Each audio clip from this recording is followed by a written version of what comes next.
Today I'm joined by Shauna Menard, Director of Special Education with Questar 3 BOCES.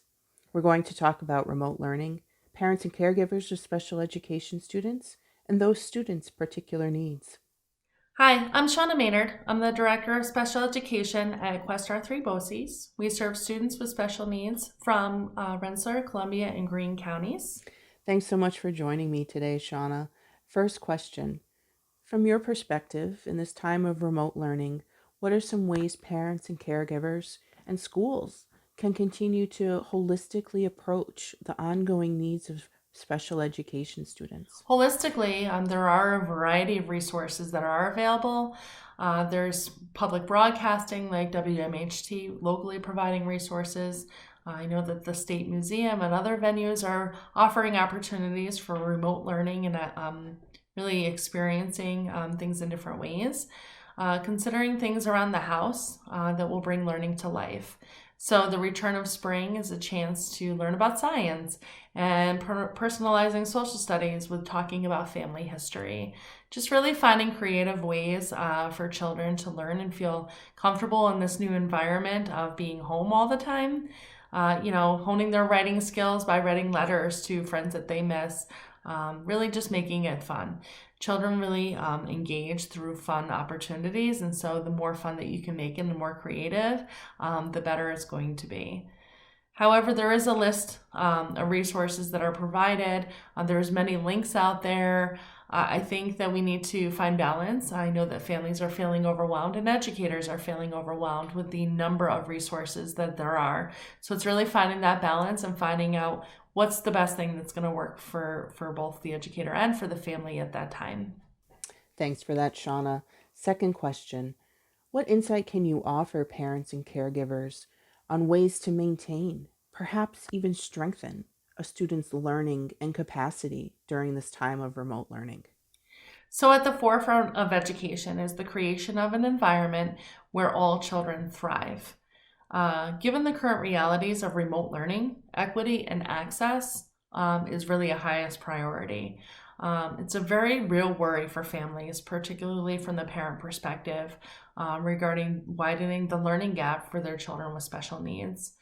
First and foremost, a parent or guardian can use this time to expand their relationship with their child. This is a really scary time frame for children, so reassuring them and helping them to cope is really important. We know that the school established routines have been disrupted, but parents can create new ones for their child. This can help them to feel more secure and understanding of what's going on and really what's expected of them. Creating a visual schedule to make their day more predictable, creating a quiet space for them to decompress and to de-escalate if they need to. It's also important to reinforce recommended healthy habits, hand washing, making sure that they're practicing social distancing is really important during this time period. Also being empathetic and encouraging children to talk about their feelings during this time is really encouraged. We also know that children learn better when they're in an uncomfortable and creative, fun learning environment. So that human connection, however you can allow that human connection with your child is really the most important. Final question, Shauna. What are some ways to ensure that a student's health and wellness needs continue to be met? From your perspective in special education, what are some ways parents and caregivers can also practice self-care? So as a nation, families and caregivers, school districts and educators and students are in the midst of the greatest experiment in remote learning. We are telling parents, including our own staff who are juggling their work responsibilities with childcare and educating their own children, is really just to do their best. Try not to be perfect. There's nothing perfect about this situation, and really this is new for everyone. The COVID-19 closures are particularly challenging for students and their families who have special needs. It really has disrupted services and norms for those families and for those children.